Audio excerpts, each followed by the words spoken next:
Jésus. Actes chapitre 7.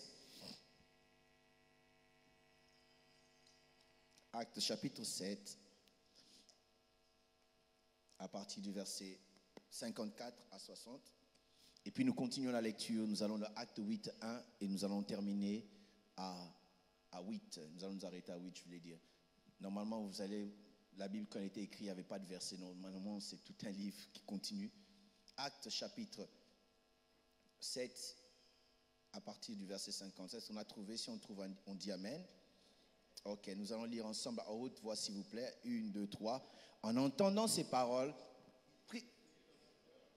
et il grinçait des dents contre lui. Mais Étienne, rempli du Saint-Esprit et fixant les regards vers le ciel, vit et dit, voici, je vois les cieux ouverts et le Fils de l'homme debout à la droite de Dieu. Ils poussèrent alors des grands cris et se précipitèrent pour le traînèrent hors. Les témoins déposèrent leurs vêtements aux pieds d'un jeune homme nommé et disaient, Jésus. Puis, s'étant mis à genoux, il s'écria d'une voix forte, Seigneur, ne leur impute pas ces péchés. Et après ces paroles, il s'endormit. 8.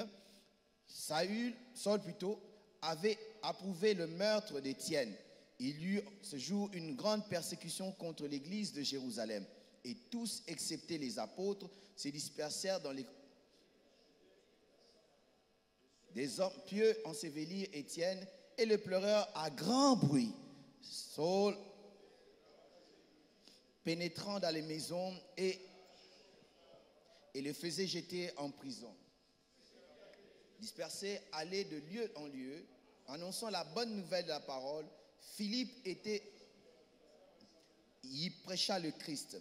Les foules tout entières étaient attentives à ce que disait Philippe lorsqu'ils apprirent. Car des esprits impurs sortirent de plusieurs démoniaques en poussant des cris, furent guéris. Et il y eut... Amen. Restons debout s'il vous plaît, on va prier pour la parole. Mais je ne sais pas en lisant si vous avez remarqué la même chose que j'ai remarqué moi. Et j'ai remarqué que ce texte que nous avons lu parle un peu du ciel ouvert. Pas un peu, parle du ciel ouvert. Mais j'ai constaté qu'il y a un contraste sous ce ciel ouvert. Et cela sera le thème que je vais partager avec nous. Un contraste sous le ciel ouvert. Aide-moi, regarde ton voisin, dis un contraste sous le ciel ouvert. Père, nous prions que tu bénisses ta parole, qu'elle puisse glorifier ton nom. La Bible dit, dans leur douleur, ils criaient à l'Éternel. Et tu leur envoyas ta parole et ta parole leur guérit. Que cette parole guérisse la vie de quelqu'un, fortifie quelqu'un. Seigneur, fasse avancer la vie de quelqu'un ce matin. Au nom de Jésus. Amen. Répondons nos places. Un contraste sous un ciel ouvert. Contraste, ça ne veut rien dire d'autre que contradiction. Quelque chose qui ne concorde pas avec le ciel ouvert. Amen, amen. Il nous a été dit que c'est l'année, n'est-ce pas, du ciel ouvert. Et dans cette année de ciel ouvert, c'est l'année où la faveur de Dieu va se répandre dans nos vies. Je ne sais pas si tu crois, mais moi je crois en cela. Une année où Dieu va nous emmener dans les dimensions où nous n'avons jamais été, même dans les dimensions que nous n'avons jamais soupçonnées. Une année où nous allons toucher la gloire de Dieu comme jamais. Une année où, je ne sais pas qu'en est-il de vous, mais moi je crois dans cette année de ciel ouvert, je vais vivre des choses que je n'ai jamais vécues. Parce qu'avec Dieu, nous ne rentrons pas en arrière, mais nous allons de l'avant avec lui. Il nous dit d'aller de gloire en gloire. Et cette année, je crois que Dieu est en train de nous introduire dans une nouvelle dimension de gloire. Mais seulement dans cette année de ciel ouvert, je vois dans ce texte que nous avons lu, je vois un contraste, quelque chose de contradictoire, quelque chose qui ne concorde pas avec tout ce qui nous a été dit sur le ciel ouvert, ce que nous allons vivre, la faveur de Dieu, la puissance de Dieu, la grâce de Dieu. Quelque chose qui ne marche pas, à mon avis, c'est comme si ça ne devait pas être là, mais c'est déjà là. J'aimerais dire à quelqu'un, peut-être ce que je dirais, tu ne traverses pas ça en ce moment, mais prends ces messages à crédit. Aide-moi à dire à ton voisin, prends ça à crédit, tu en auras besoin. Il y aura un temps où tu auras besoin de ce message. Amen, amen. Alors, nous avons, n'est-ce pas, ce texte dans le livre de Actes. L'une des raisons pour laquelle le livre de Actes a été écrit, c'était pour une raison apologétique, qui veut dire pour une raison de défense, pour un peu défendre l'Église, si vous voulez, ou défendre le christianisme. C'est Luc qui écrivait à un homme important appelé Théophile, et il lui écrivait dans le but aussi de clarifier. En fait, la défense de ce livre consistait à clarifier, à donner la véritable version de l'histoire du christianisme. Parce que tout ce qui se passait, il y avait à gauche et à droite des gens qui réagissaient et qui parlaient, qui donnaient leur version. Mais Luc viendra écrire pour donner la version exacte à Théophile, ce qui se passait vraiment. Il a fait des investigations, il a fait des recherches précises pour dire les choses telles qu'elles étaient, les choses précisément, afin que Théophile soit édifié aussi. Pourquoi pas d'autres générations comme la nôtre. Nous sommes édifiés en lisant ce livre de Actes. Et dans le texte que nous avons lu ici, il s'agit de Étienne. Dites après moi Étienne. Étienne était qui? Étienne à l'église de Jérusalem, ou à l'église en ce temps, Étienne était un diacre. Et quand nous parlons de diacre, diacre vient du grec, ça veut dire diakonos. Diakonos, c'est comme un domestique. Quelqu'un qui travaille à la maison. Et ce n'est pas l'église qui a créé ce poste de diacre. Le poste de diacre existait déjà autour en ce temps-là. Il y avait des diaconos chez les hommes importants qui servaient comme des domestiques. C'était des gens qui étaient là pour pouvoir aider aussi dans certains services. Et Étienne était il était un diacre. Et le diaconat dans l'église est entré à quel moment? Alors qu'il y avait un problème entre les femmes juives et les femmes hellénistes. Les femmes hellénistes, ce sont des juifs. Les hellénistes, je veux dire, sont des juifs qui sont nés en dehors d'Israël, qui sont nés, n'est-ce pas, dans d'autres pays chez les Grecs et qui parlaient le grec. Et ceux-là s'étaient convertis aussi et ils faisaient partie de l'église de Jérusalem. Et un conflit a commencé parce que les femmes hellénistes commençaient à sentir comme s'il y avait une injustice. On privilégiait les autres au lieu de les privilégier. Enfin, on ne les servait pas très bien. C'était comme s'il n'y avait pas d'équité, il n'y avait pas d'égalité. D'autres personnes semblaient être plus privilégiées que les autres. Et le conflit va commencer. Les hommes hellénistes vont se lever et dire non, mais il y a l'injustice ici. Et comment il peut y avoir l'injustice dans l'église comme ça? Et les apôtres, pour arranger cette situation, c'est en ce moment-là qu'ils ont créé ces départements, si vous voulez. Ils ont créé, n'est-ce pas, ce poste de diacre à l'église. Amen, amen. J'ai voulu, n'est-ce pas, nous dire ça pour comprendre, parce que généralement, il y a beaucoup de polémiques qui tournent autour des choses de Dieu, des polémiques qui n'ont ni tête ni queue. Les gens qui veulent sembler être plus spirituels, ils croient qu'ils sont plus spirituels que Dieu ou plus spirituels que la Bible. Ils vous diront, par exemple, il y a des choses, pourquoi vous les faites, ce n'est pas biblique. Mais quand ils disent que ce n'est pas biblique, est-ce qu'ils savent que la Bible même, elle n'est pas biblique? Ce n'est pas écrit dans la Bible. Si cherchez dans la Genèse, Apocalypse, le mot Bible, vous n'avez pas trouvé. Donc la Bible n'est pas écrite dans la Bible. D'après eux, la Bible n'est pas biblique. Mais ce n'est pas parce qu'ils disent que ce n'est pas biblique, ce n'est pas biblique. Il y a ce qu'on appelle la pensée biblique. Il y a ce qu'on appelle l'anti-biblique. Et les écrits bibliques, l'anti-biblique et les extra-bibliques. Je vais m'expliquer. L'anti-biblique, c'est quand nous lisons, ça n'a rien à voir avec la Bible. L'extra-biblique ou bien le biblique, c'est ce que nous lisons, que nous voyons. L'extra-biblique, ce n'est pas écrit dans la Bible, mais c'est dans la pensée de la Bible. Un exemple. La Bible dit, Jésus fit beaucoup d'autres miracles que si on les écrivait, il n'y a aucun livre dans le monde qui ne peut le contenir. En d'autres termes, ce sont des choses bibliques, mais qui ne sont pas dans la Bible. Donc, il y a des choses qu'on appelle extra-bibliques, mais qui ont la pensée de la Bible. Mais pour comprendre l'extra-biblique, il faut comprendre d'abord la Bible écrite. Si vous avez la Bible écrite dans votre cœur, tout l'extra biblique, vous allez comprendre. Et aujourd'hui, les gens qui veulent être trop spirituels vont vous dire, non, je ne vois pas pourquoi est-ce qu'ils sont dans Facebook. Pourquoi vous êtes dans Facebook? Nous sommes dans Facebook parce que le besoin le demande. Parce que je vous apprends que dans le temps de Jésus, il n'y avait pas de micro. Dans le temps de Jésus, il n'y avait pas d'Internet. Nous utilisons ce qu'il y a maintenant pour servir, n'est-ce pas, à une cause qui est biblique. Parce qu'au travers de ces Facebook, le message est en train de passer. Au travers de l'Internet, n'est-ce pas, les âmes sont en train d'être sauvées. Bien aimés, vous ne savez pas, je salue ceux qui nous suivent dans l'Internet. Je me suis rendu compte qu'il y a des gens qui nous suivent qu'on ne sait même pas. Et ces gens-là sont bénis.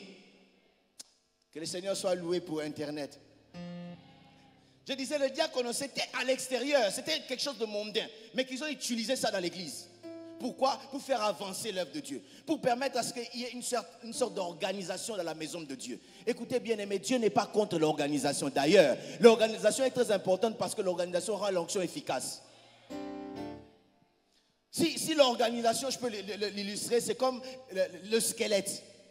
Mais l'onction, c'est comme le muscle, la chair. Tu peux avoir des muscles comme Arnold Schwarzenegger dans les années 80.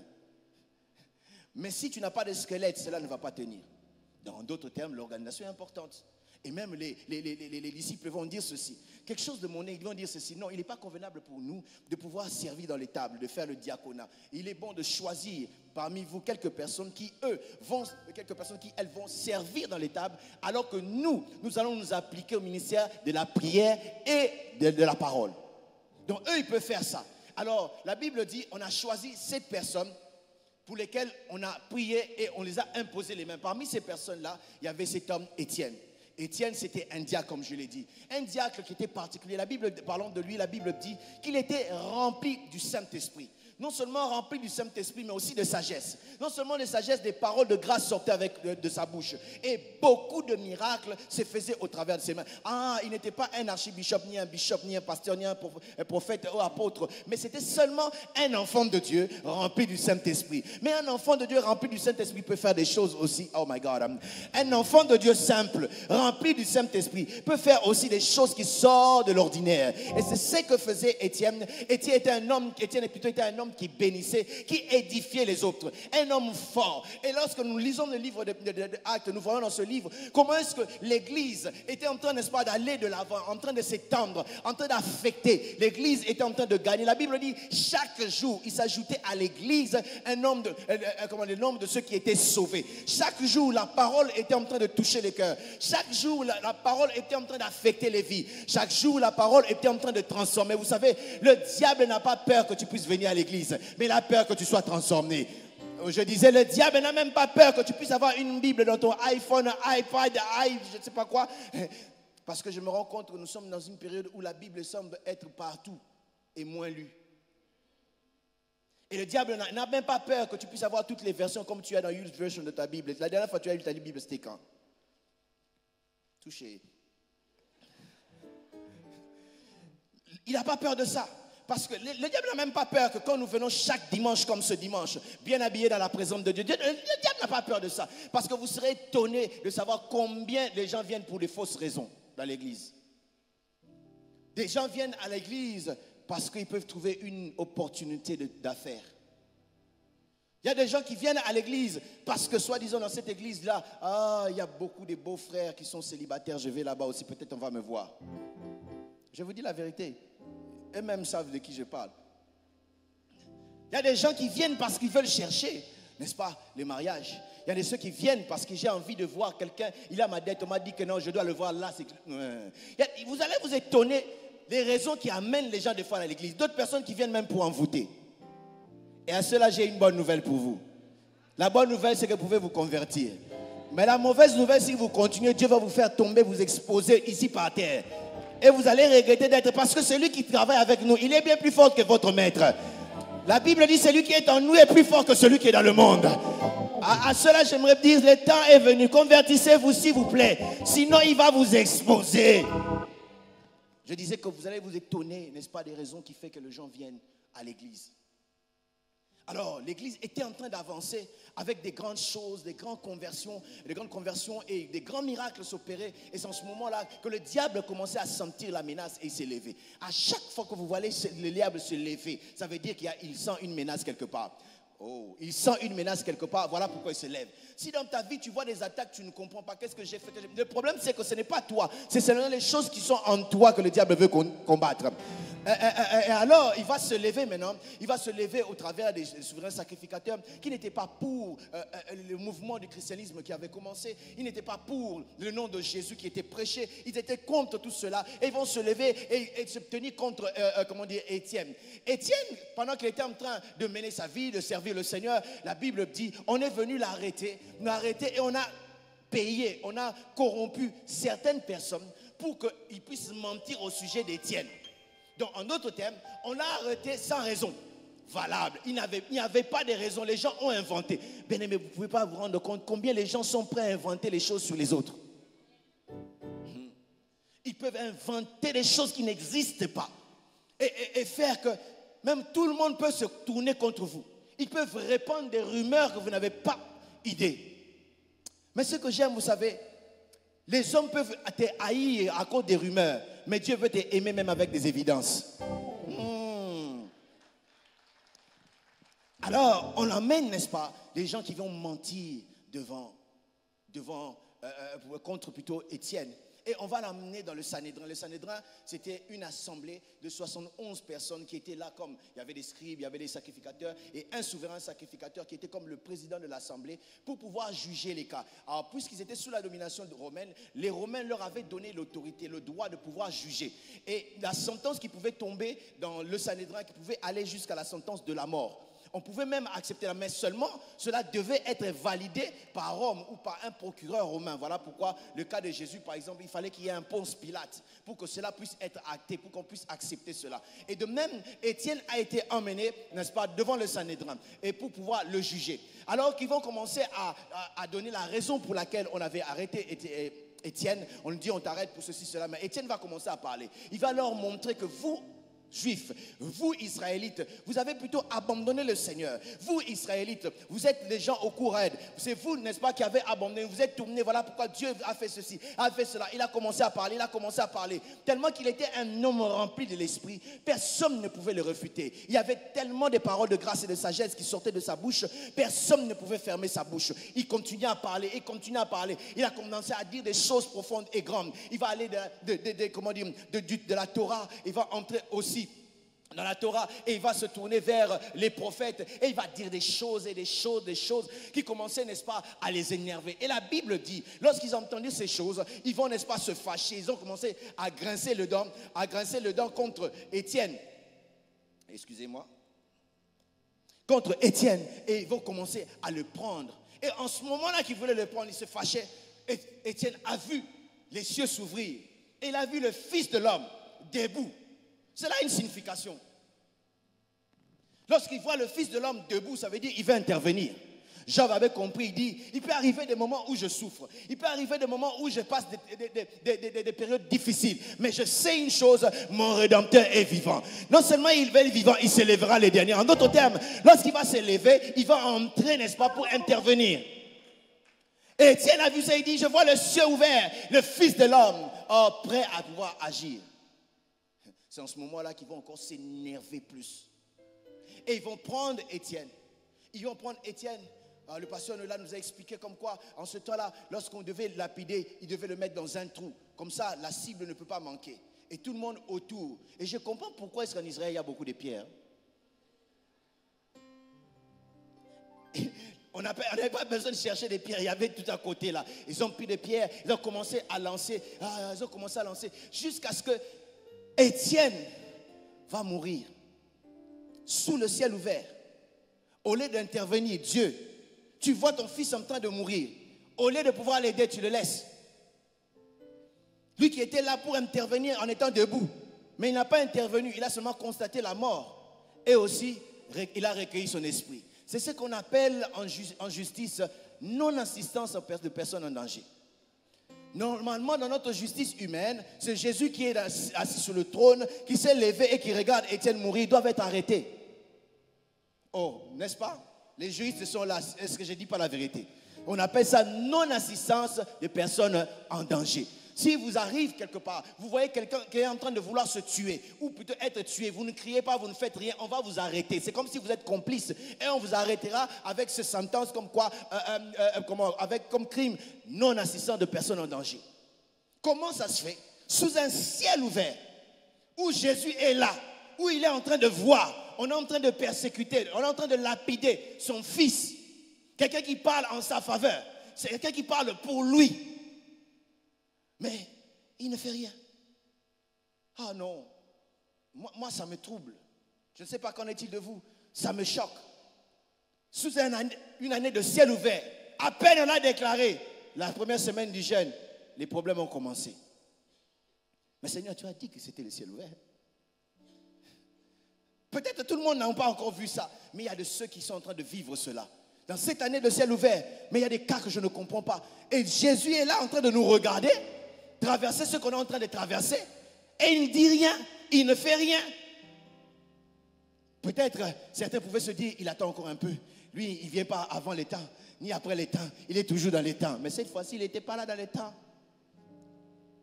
Il n'a pas intervenu du tout. Il a regardé, il a bonnement reçu l'âme de Étienne qui dira, Seigneur, s'il te plaît, reçois mon âme. Et il va prendre l'âme. Il ne l'a même pas rendu. Si c'était vous et moi, on aurait dit, ah, ça va chauffer aujourd'hui. Aujourd'hui, la vie d'Étienne va revenir. Je me souviens, il y a eu des années en arrière, nous sommes allés quelque part, nous devons prier pour... j'étais très jeune, donc j'étais à peine majeur. Alors, on nous a invités à aller prier pour un monsieur qui était paralytique. Il était paralysé, ça faisait longtemps qu'il ne marchait pas.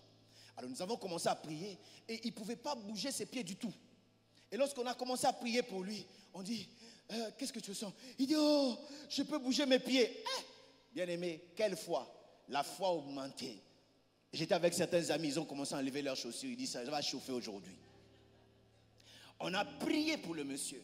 On a prié pour le monsieur avec toute la foi et toute l'énergie que nous avions. Ha! Le papa veut se lever et puis il s'écroule encore. Il avait dans la soixantaine, il commence à pleurer.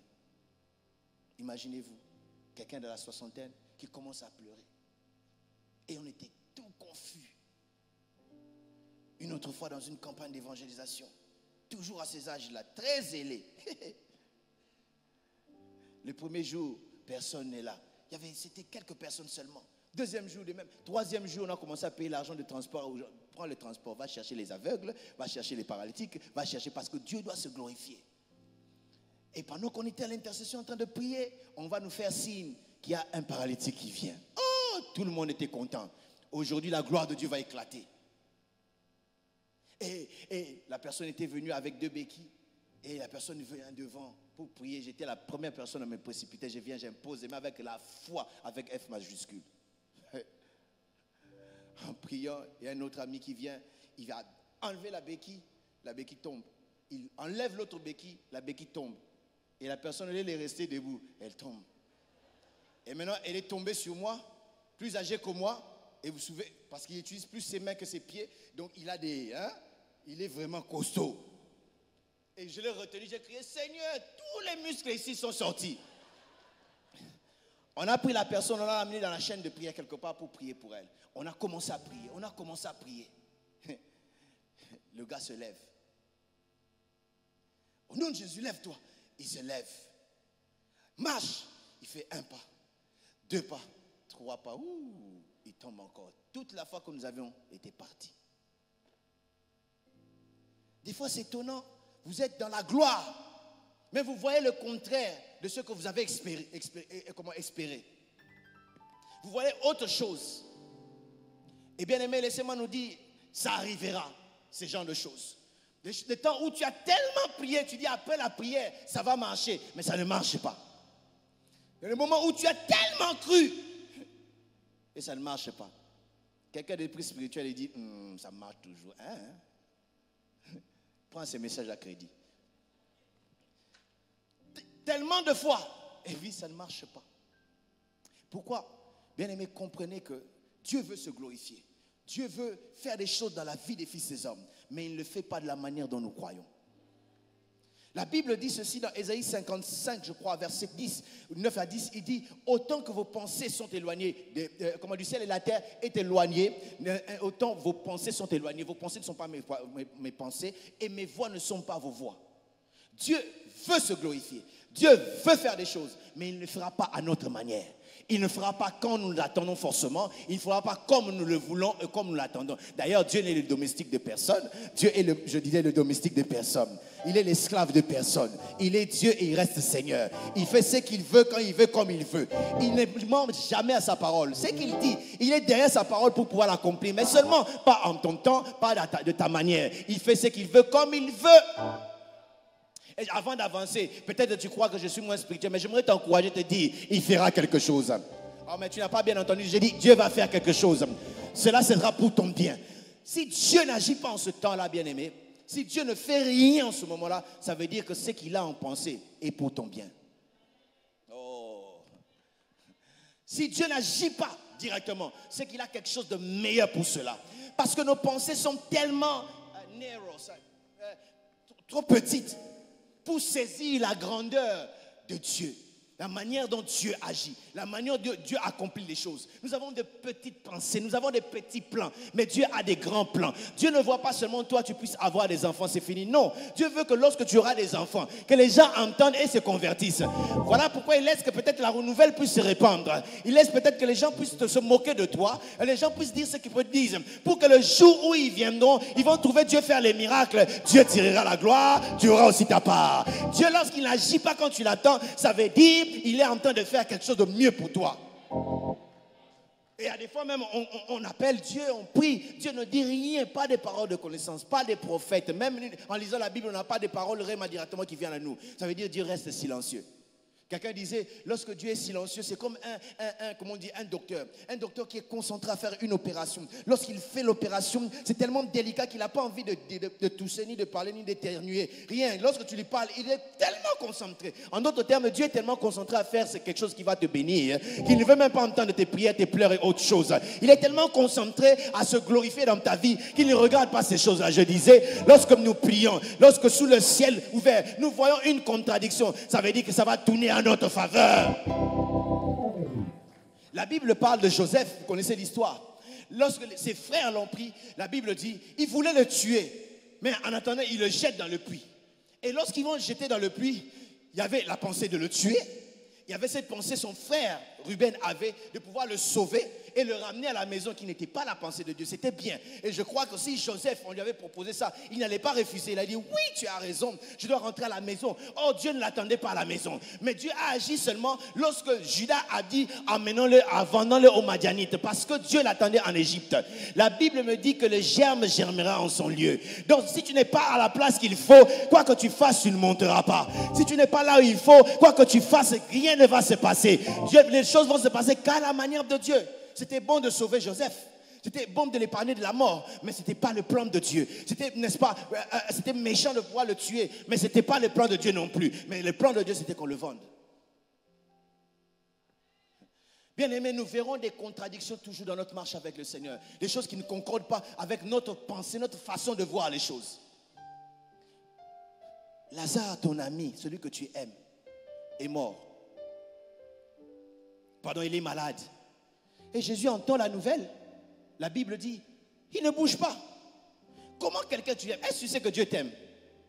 Ça n'a pas commencé avec toi. Dieu, si tu m'aimes vraiment, agis. Oui, je t'aime, mais je reste encore. Pire que ça, il y a d'autres qui menacent Dieu. C'est si tu ne viens pas, ce que je vais te faire. Avant toi, il était Dieu. Après toi, il est toujours Dieu. Alors, il reste calme.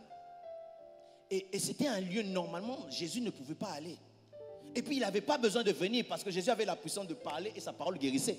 Vous vous souvenez du centenier, il dit, je ne suis pas digne de te recevoir chez moi. Dis seulement une parole et ta parole va guérir mon serviteur. Parce que Jésus, dans cette ville-là, il y a eu des problèmes. Si vous lisez dans le chapitre 10, Jésus a fui. Il y a des choses que Dieu fait. Jésus, que tu connais là, le Tout-Puissant, celui qui a reçu le nom qui est au-dessus de tout nom, par lequel tout genou fléchit. Lorsqu'il était devant le diable n'a pas pu tenir compte. Lorsque les démons étaient là, il criait. Lui qui pouvait marcher sous les eaux, lui qui pouvait multiplier les pains. Mais un jour, on voulait le tuer. Pourquoi? Parce que ces jours-là, il a dit qu'il était Dieu. Les gens ne voulaient pas croire. Et il dit non, il blasphème, on va le tuer. Au lieu de démontrer qu'il est Dieu ce jour-là. Si c'était moi, je vais disparaître, j'apparais, je monte, je descends, je gifle. Mais Jésus, au lieu de faire ça, il n'a pas fait cela. Jésus a commencé à fuir. La Bible ne dit pas que... La Bible dit il a fui. J'imagine Jésus avec la robe, il a soulevé la robe. Il a pris la... My goodness. Et j'ose croire, lorsqu'il a fait cela, tout le monde a dit, qu'est-ce que je vous avais dit? C'est un imposteur. Donc, c'est un endroit où Jésus ne devait pas aller. Il pouvait lancer la parole et la parole fait toutes choses. Parce qu'il a déjà fait dans le passé. Mais au lieu d'aller directement aussi, Jésus, il dit non, on attend encore. Et après, il dira, Lazare dort, allons le voir. Oh, ses disciples se sont étonnés. Il dit, mais là on voulait te tuer. Et Thomas, comme vous le savez, Ou André, je ne sais pas, Thomas, où il va dire, s'il faut mourir avec toi, on va mourir, il s'élève. Mais il ne savait pas, il ne connaissait pas les plans de Dieu. Des fois, les gens qui veulent intervenir en votre faveur, ils veulent intervenir, ils sont gentils, ils sont bien, mais ils ne connaissent pas le plan de Dieu. Ils ne connaissent pas ce que Dieu peut faire. Et lorsqu'il arrive, ça semblait être trop tard. Ça semblait être trop tard. Et tout le monde se fâche. Il dit, si tu étais ici. Comme il arrive, des fois, nous nous fâchons contre Dieu. Je ne sais pas quand on était devant moi, ça m'est déjà arrivé. Hein? Mais lui, il savait que cette maladie, il avait dit, ce n'est pas pour la mort, c'est pour la gloire.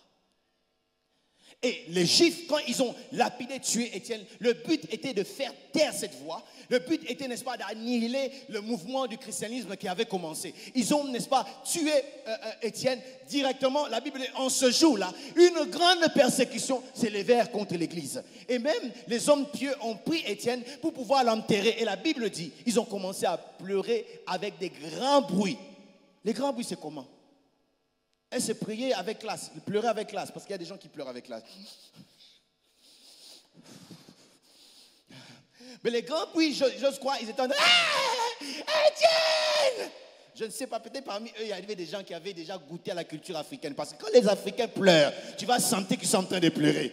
Même ils exagèrent même, sans contrôle. On raconte l'histoire d'une dame. Elle va dans un deuil, mais elle s'est trompée de deuil. Elle est entrée dans un autre deuil. Et elle a commencé à pleurer. Et puis à un moment, elle ouvre les yeux. Oh, je ne connais pas cette personne. Je ne connaissais pas cette personne. Mais elle avait déjà pleuré. Et la Bible dit, n'est-ce pas, ces gens ont pleuré avec des grands bruits. Qu'est-ce que la chose qui te fait pleurer? Qu'est-ce que cette chose-là qui te rend amer? Tu as encore de pleurer parce que Dieu n'est pas venu à temps. Tu as tellement prié, tu as tellement cru à la chose, mais tu as commencé à pleurer. Quelle c'est cette chose-là qui te fait pleurer? Peut-être c'était un fiancé. Tu as cru, tu as rêvé ton mariage, tu as acheté la robe, tu as réservé la salle et puis après, il va te quitter. Quelqu'un a dit dans son cœur sans effet, je t'ai entendu.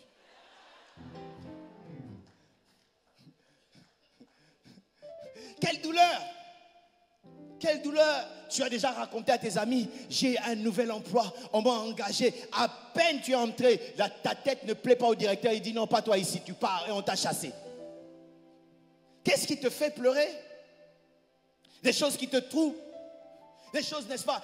Même parlant de Joseph, la Bible dit, lorsqu'on l'a arrêté, son âme était tellement meurtrie, il pleurait. Et ses frères vont le dire plus tard. Il dit, peut-être ces choses nous arrivent à cause de notre frère Joseph. Lorsqu'on l'a arrêté, il nous suppliait. En d'autres termes, Joseph était en train de dire, mes frères, s'il vous plaît, je suis votre frère, laissez-moi, je suis votre frère, laissez-moi. Il pleurait, mais ses frères n'ont rien fait. Qu'est-ce qui te fait pleurer? Au moment où je suis en train de parler, qu'est-ce qui te fait pleurer? Qu'est-ce qui te dérange tant? Devant le Seigneur, et le Seigneur semble ne pas bouger, le Seigneur semble ne rien faire. J'aimerais dire à quelqu'un, le ciel quand il est ouvert, il n'est pas ouvert pour rien. Je dis le ciel quand il est ouvert, il n'est pas ouvert pour rien. My God, notre moyen d'agir, notre façon de voir, c'est pas la même façon de voir de Dieu. Dieu est un Dieu multisystème. Je dis, d'autres dieux est un Dieu multisystème. Il est un Dieu multi-solution. Il peut agir lorsque la porte à gauche est fermée, il agira à droite. Lorsque la droite s'est fermée, il agira dans les cieux. La Bible dit ce jour-là, l'église s'est levée, l'église a commencé à fuir, l'église qui était en position de force, prêchant, théorisant le diable, chassant les démons, guérissant les malades, prêchant la bonne nouvelle. L'église est entrée en position de faiblesse. L'église a commencé à se séparer. L'église a à s'éparpiller. Les gens ont commencé à fuir. La Bible dit tous, sauf les apôtres. Tous, c'est combien? Parce que dans Actes chapitre 2e, il y a 3000 âmes qui étaient venues. Dans le chapitre 5, ils sont arrivés à 5000. Entre 5 et 7, nous ne savons pas combien de nombre. Alors tous se sont éparpillés maintenant, sauf les apôtres.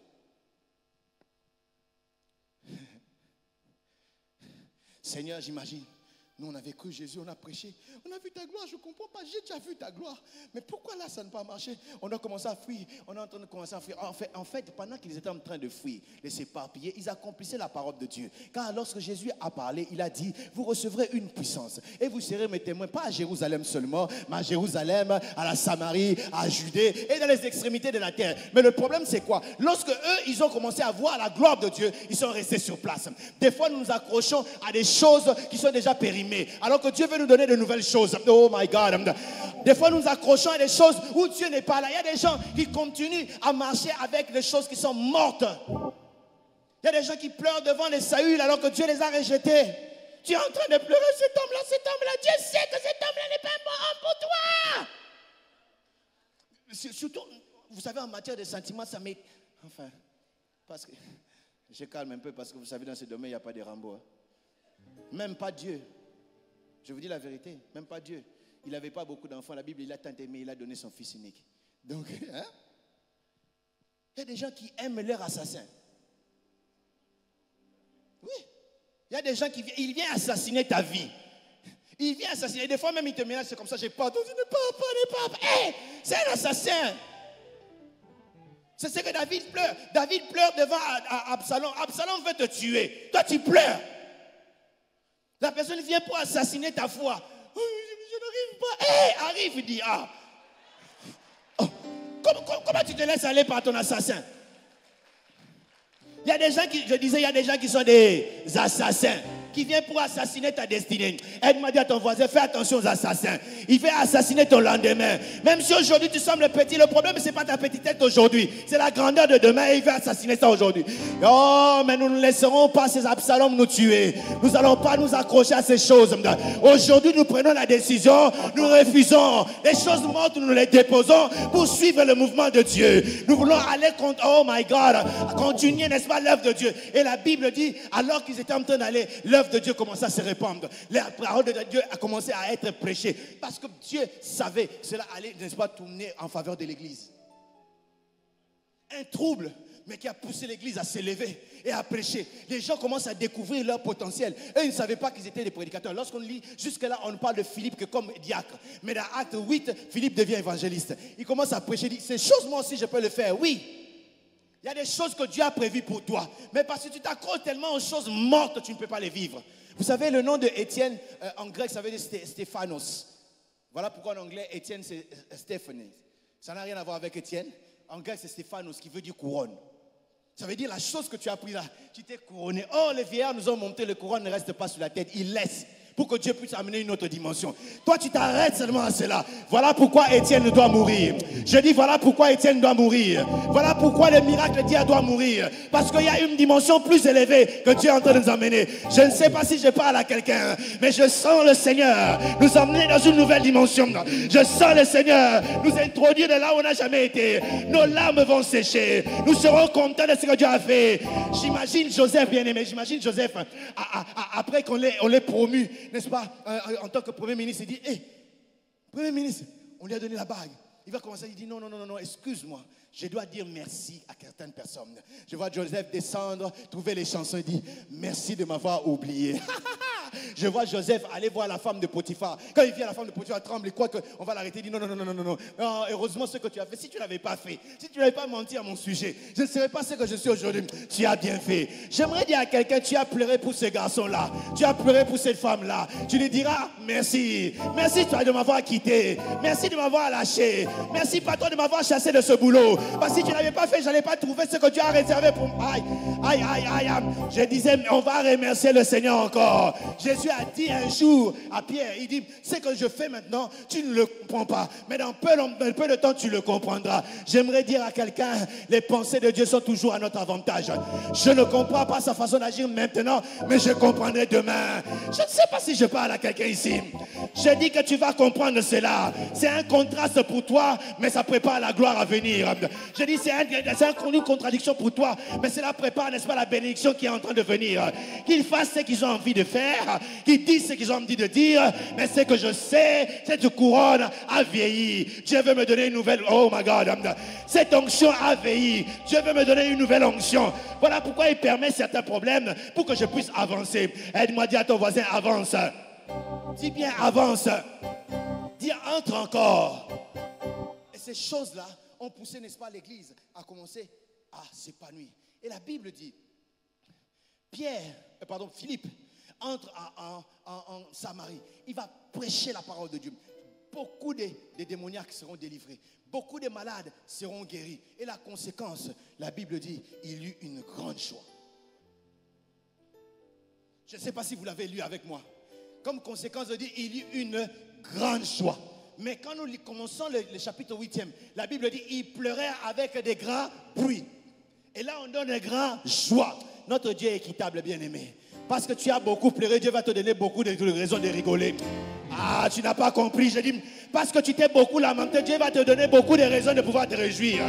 Parce qu'on s'est beaucoup moqué de toi, Dieu te donnera beaucoup de raisons qu'on puisse t'acclamer. Parce qu'ils sont moqués. Oh my God, car notre Dieu est juste. Je bénis Dieu. Je dis, je bénis Dieu pour la joie à venir.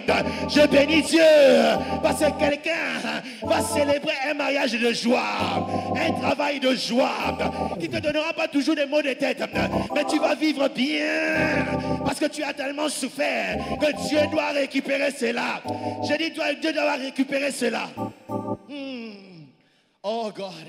Oh God, une grande joie, une grande joie. Je disais une grande joie. Ce que Dieu va faire dans la vie de quelqu'un n'a rien à voir avec tout ce que tu as vécu jusque-là. Et je me rends compte avec Dieu. D'ailleurs, une bonne histoire commence toujours par une mauvaise façon, de la mauvaise manière. Si vous entendez, ah oui, il avait beaucoup d'argent, ah oui, il a réussi, et puis la suite, ça veut dire que c'est une mauvaise chose. Parce que s'il a réussi, la suite c'est quoi? Pour que l'histoire soit intéressante. Bon, il a réussi après. Bon, et puis après. Ah, c'est tout ce que tu voulais me dire. Mais quand tu dis avec quelqu'un qui a tellement souffert, qui a fait 15 ans en Europe sans être régularisé, qui a souffert le froid, qui à un moment est devenu SDF, qui à un moment ne pouvait même plus manger, qui ne pouvait pas trouver de travail. Il y a quelqu'un qui a eu 2-3 travails, on le chassait toujours. On le chassait du travail. Il y a quelqu'un qui a eu des fiancés, les fiançailles se coupent toujours. Il y a d'autres personnes, ils ont écrit, n'est-ce pas, leur lettre de demande. J'ai l'honneur, on répond, nous avons les regrets. 10 fois, toujours nous avons les regrets. Quand il vient vers les femmes, les sœurs les réemballent toujours. Et plusieurs fois. Mais laisse-moi te dire, c'est parce que Dieu a réservé quelque chose. Quelque chose ou quelqu'un de mieux. Un bon travail, un bon mariage, un bon ministère. Cette fois-là, tu ne pleureras pas. Mais cette fois-là, tu seras dans la joie. Cette fois-là, tu ne pleureras pas. Cette fois, tu seras dans une joie parfaite. Car il a dit, c'est qu'il veut que notre joie soit une joie parfaite. Écoutez, vous savez, il y a des joies fabriquées. Vous n'avez jamais vu qu'il y a des gens qui sont en train de sourire. Tu vois que c'est sourire fabriqué vraiment. Un peu comme le sourire que nous faisons quand on veut voir des photos. Et surtout quand les photographes tardent encore, même le sourire c'est fatigué. Mais la joie véritable, tu vas sourire sans être fatigué. Tu vas danser des danses qui n'ont pas de musique. Oui.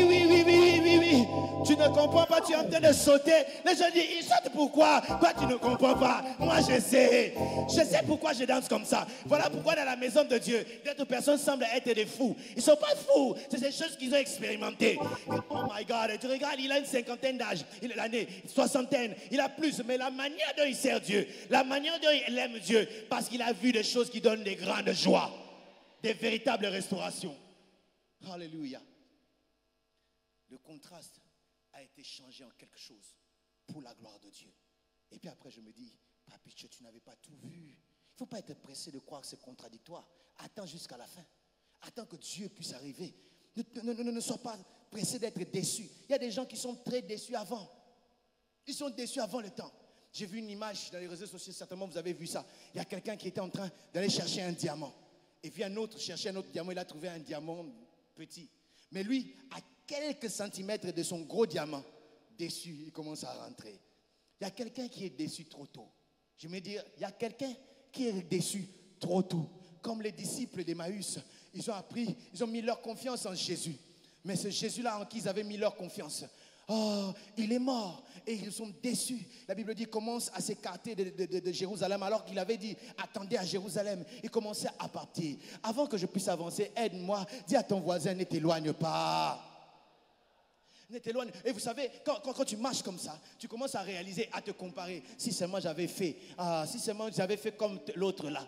Lui au moins, regarde, hein, il semble être joyeux aujourd'hui. Il est entré, n'est-ce pas, dans cette maison-là. Il cohabite. Sans avoir rien payé comme ni a été à la mairie. Si j'étais comme eux, mais moi j'ai craint Dieu. Parce que des fois, nous croyons, nous faisons passer Dieu pour injuste alors qu'il n'est pas injuste. Parce que si Étienne, les disciples qui étaient là, qui pouvaient parler de la part plutôt de Étienne, ils diraient, c'est comme s'il y a injustice ici. Parce que Étienne s'est retrouvé presque dans la même situation que la femme attrapée en flagrant délit d'adultère. La femme attrapée en flagrant délit d'adultère, on l'a attrapé, ce n'est pas qu'on a raconté. Ce n'est pas que les gens ont menti. Mais en flagrant délit, ça veut dire, donc, c'était comme ça. Mais ma question, on ne fait jamais l'adultère seul, mais pourquoi on n'a pas arrêté? Enfin bref, on a pris la femme, on l'a emmenée devant Jésus. Et Jésus, on a amené une femme qui était fautive, s'il vous plaît. D'après la loi de Moïse, même d'après la loi de la grâce. Mais il y a une dimension de la loi de la grâce qu'on appelle miséricorde. Miséricorde, ça veut dire une pitié manifestée envers un coupable. Quelqu'un qui est vraiment coupable. Et j'ai aimé ce qu'un homme de Dieu disait. Il dit que Jésus dit que le premier d'entre vous qui n'a jamais péché, qu'il laisse la première pierre. Il dit que les pierres ont commencé à tomber, une après l'autre. Une après l'autre. Jésus était en train d'écrire. Certainement la femme a enveloppé, n'est-ce pas, son visage. Il dit, c'est fini pour moi. Les gens sont partis. Et Jésus dit, femme, où sont les gens qui te condamnaient? Parce que le problème c'était que si vous n'avez jamais péché, alors jetez la pierre. Bon, tous se sont retrouvés qu'ils avaient péché et ils sont partis. Mais la femme devait toujours avoir peur, trembler, parce qu'en face d'elle, elle avait quelqu'un qui n'a jamais péché et qui avait toutes les pierres devant lui, toutes les pierres que les autres, elle pouvait lancer. Mais cet homme a dit, va et ne pêche plus. Il a manifesté la miséricorde. Mais de l'autre côté, quelqu'un qui est tout juste, qui a fait des bonnes choses. Et pour qui? Pour la gloire de cet homme-là. Il a pris position pour Jésus. Et on est en train de lapider devant Jésus. Et Jésus ne fait rien. Ce n'est pas l'injustice. Mais plutôt, il y a un plan meilleur pour toi. Alléluia. J'aimerais dire à quelqu'un, ce n'est pas l'injustice. Dieu a un plan meilleur pour toi. Je disais que Dieu a un plan meilleur pour toi. En réalité, je ne sais pas ce que tu traverses vraiment dans ta vie. Tout ce qui semble être contradictoire, tu ne comprends pas véritablement. Mais je voudrais te dire, il y a un plan merveilleux pour toi. Dieu va faire éclater sa gloire. Dieu va faire avancer ta vie. Lorsque dans ta vie, tu rencontreras des problèmes, avant de te décourager, tiens bon, dis Seigneur, si tu as permis, je suis ton enfant, c'est qu'il y a quelque chose de bien pour toi. Alléluia. Je vais terminer ce message en disant ceci. D'autres personnes souffrent, non pas parce que c'est les plans de Dieu, mais c'est parce que vous-même vous êtes enfoncés dans cela par votre désobéissance, votre façon désordonnée de vivre. Croyez-moi, le péché, même s'il est dans le secret, apporte toujours des punitions publiques. Il y a des choses que vous vivez, c'est à cause de vos fautes. Mais Dieu a dit, venez plaidant. Si vous péchez comme le cramoisi, il est capable de le rendre plus blanc que la neige. Dieu peut te pardonner pour te donner une nouvelle marche avec lui, afin que tu puisses vivre sa gloire. Nous allons baisser nos têtes dans la prière.